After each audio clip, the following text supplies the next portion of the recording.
প্রিয় ভাই বোনেরা, আশা রাখি আপনারা ভালো আছেন। আলহামদুলিল্লাহ আমিও ভালো আছি।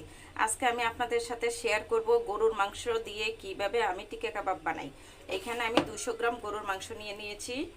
আমি 100 গ্রাম বুটের ডাল নিয়েছি।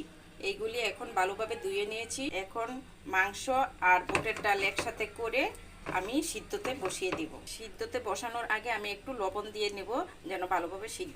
আর দিয়ে নিব 3টা এলাচ এবং 3 টুকরা দারুচিনি।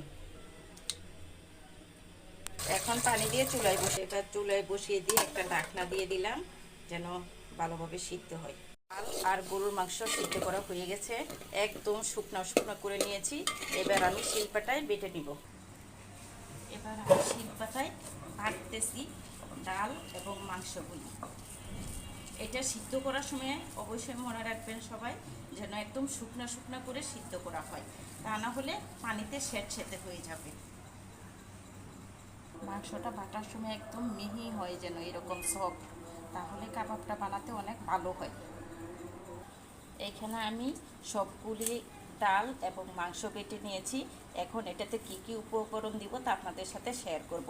প্রথমে দিয়ে নিচ্ছি পেঁয়াজ কুচি, মরিচ কুচি, ধনেপাতা কুচি। আর এখানে আমি সব রকম মশলা তুলে নিয়েছি, হলুদ গুঁড়া, ধনে গুঁড়া এবং এলাচ, সাদা গোলমরিচ সব কিছু মিক্সড করে দিয়ে দিচ্ছি। তারপর দিয়ে দিলাম আদা বাটা। এবার রসুন বাটা দিয়ে দিচ্ছি। টেস্টিং সল্ট এবং লবণ মশলার সাথে আমি মিক্সড করে একসাথে দিয়ে দিয়েছি। এখন আমি বড় আকারে 2টা ডিম নিয়েছি, এগুলি ভেঙে কুসুমটা দিয়ে দিব। এখন এই সাদা অংশ থেকে কুসুমগুলি তুলে নিয়ে আমি বাটা মাংস এবং ডালের মধ্যে দিয়ে দিচ্ছি। এখন এটাকে আমি খুব ভালো করে মাখাবো। ডোলে 10 মিনিট মাখিয়ে নিয়েছি। এখন আমার এটা গোল গোল করে শেপ করে নেব।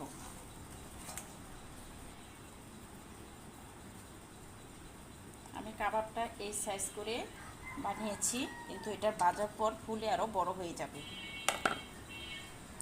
এবার ভেজে নেব। ভাজার আগে আমি কয়েকটা টোস্ট বিস্কুট গুঁড়া করে নিচ্ছি পাটায় বেটে, কারণ গ্রামের লোকজনের তো আর সবার ঘরে ব্লেন্ডার নাই, তাই আমি সব কিছু পাটায় করে দেখাচ্ছি। আর চাইলে আমি ডাল এবং মাংসটাও ব্লেন্ডারে করতে পারতাম, কিন্তু পাটায় বেটে দেখালাম এই কারণে যেন সবাই সহজে করতে পারে। এইখানে আমি নিলাম বানানো কাবাব, টোস্ট বিস্কুটের গুঁড়া, ডিমের সাদা অংশ। কাবাবটা এখন ডিমের সাদা অংশে ডুবাবো, তারপর টোস্ট বিস্কিটের গুঁড়ায় ভরালাম, চুলায় দিয়ে দিলাম। কাবাবটা ভাজা হয়ে গেল, দেখুন কালারটা কত সুন্দর আসছে। এক এক করে আমি সব কয়টা কাবাব ভেজে নিয়েছি। যদি এই কাবাব বানানো আর বাজার রেসিপিটা আপনাদের ভালো লেগে থাকে তাহলে একটা লাইক, কমেন্ট এবং শেয়ার করে দিবেন। আল্লাহ হাফেজ।